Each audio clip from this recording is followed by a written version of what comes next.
इस दिशा में आगे बढ़ने के लिए उसमें उन आंगनबाड़ी कार्यकर्तियों को, अभिभावकों को और ग्राम प्रधानों को जिन्होंने संभव अभियान के माध्यम से इस अभियान को तेजी के साथ आगे बढ़ाया है, उनका सम्मान हुआ है।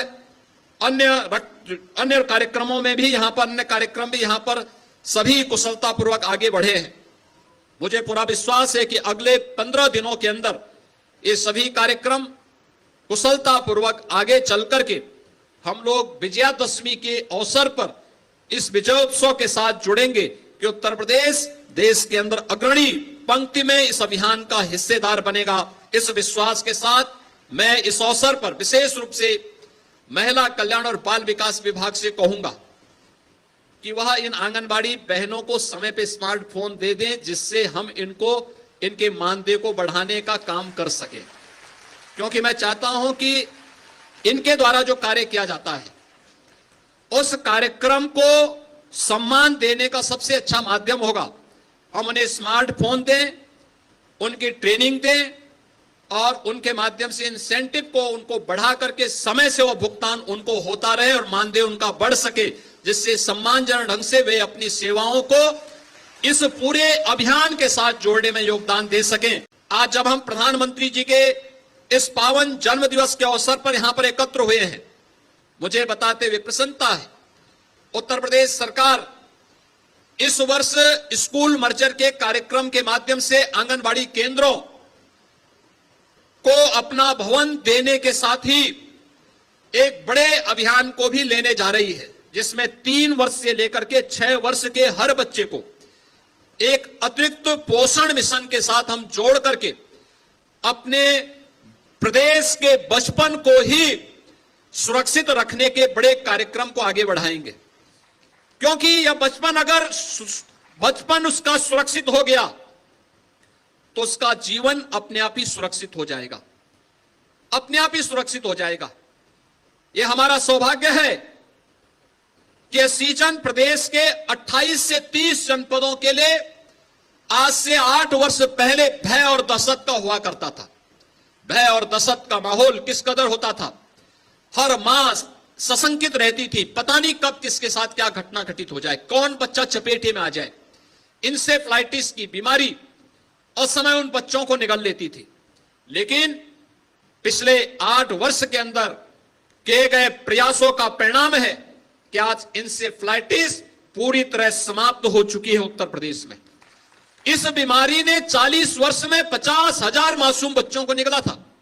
आज यह बीमारी पूरी तरह समाप्त हो गई है। अब हमारा प्रयास है मलेरिया, डेंगू,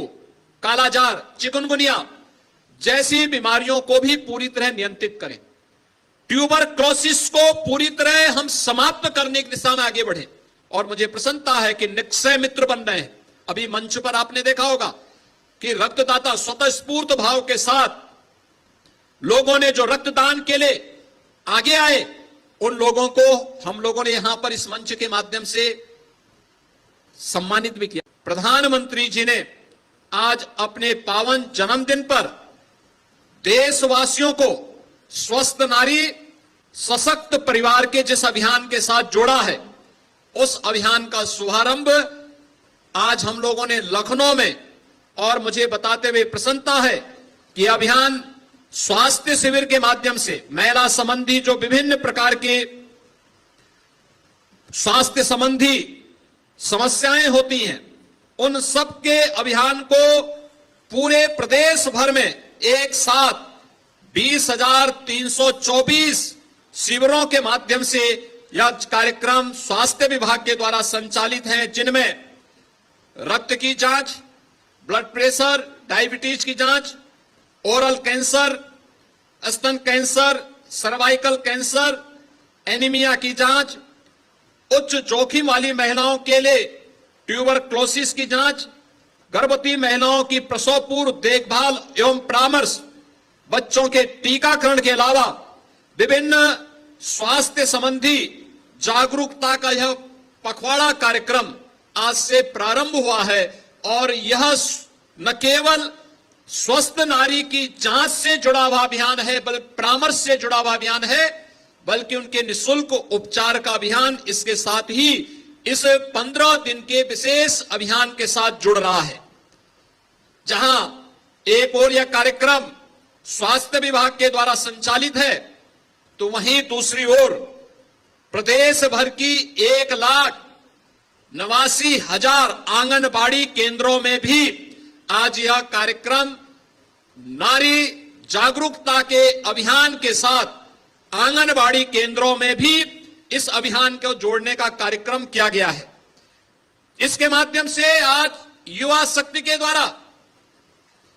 पेशेवर रक्तदाताओं को प्रोत्साहित करने और रक्तदान के प्रति प्रोत्साहित करने के लिए 507 स्थानों पर रक्तदान शिविर के भी बृहद आयोजित किए जा रहे हैं। 2014 में देश के प्रधानमंत्री बनने के बाद प्रधानमंत्री मोदी जी ने देशवासियों के सामने